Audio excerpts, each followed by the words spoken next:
Hello guys, welcome to my YouTube channel.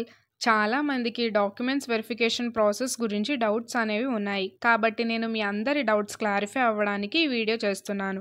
ఎవరికైతే registration చేసుకుని fee payment చేసేసారో వాళ్ళకి document verification అనేది స్టార్ట్ అవుతుంది. డాక్యుమెంట్స్ వెరిఫై అయ్యాయో లేవో తెలుసుకోవాలి అనుకుంటే మీరు వెబ్సైట్లోకి వెళ్ళి చెక్ చేసుకోవచ్చు. ఆ వెబ్సైట్ లింక్ని మీకు నేను డిస్క్రిప్షన్లో ప్రొవైడ్ చేస్తున్నాను. వెబ్సైట్లోకి వెళ్ళగానే మీకు ఇలాగ హోమ్ పేజ్ అనేది వస్తుంది. ఫార్మ్స్ అనే హెడ్డింగ్ కింద క్యాండిడేట్ రిజిస్ట్రేషన్ అనే ఆప్షన్ ఉంటుంది. అక్కడ మీ website hall ticket number and date of birth ఇస్తే యూ హ్యావ్ ఆల్రెడీ రిజిస్టర్డ్ అని వస్తుంది. నో యువర్ రిజిస్ట్రేషన్ అనే దాని దగ్గర వెరిఫికేషన్ స్టేటస్ అని ఉంది. మీరు దాని మీద క్లిక్ చేయాలి. దాని తర్వాత మీకు ఈ స్లైడ్ ఓపెన్ అవుతుంది. ఏపీ వెబ్సైట్ రిజిస్ట్రేషన్ ప్రింట్ అని అక్కడ మీకు కనిపిస్తుంది.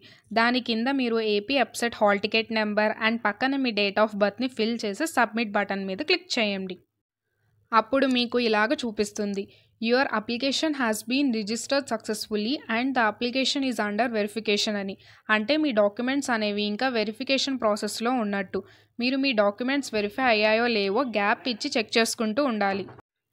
ఎవరికైతే ఆ డీటెయిల్స్ ఫిల్ చేయగానే ఈ స్లైడ్ ఓపెన్ అవుతుందో వాళ్ళకి డాక్యుమెంట్ వెరిఫికేషన్ కూడా కంప్లీట్ అయిపోయినట్టు.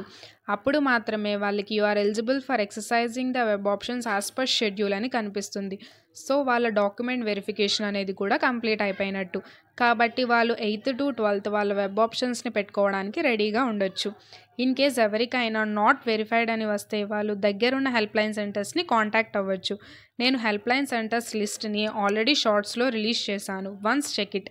నేను వెబ్సైట్ లింక్ని కూడా డిస్క్రిప్షన్లో ప్రొవైడ్ చేస్తున్నాను. మీకు ఇంకా ఏమైనా doubts related to counselling or web options ఎలా పెట్టాలి అనే డౌట్ ఉంటే కామెంట్ చేయండి. I will try to clarify it. Please do like, share, comment and subscribe to my channel Soumya EduLearn.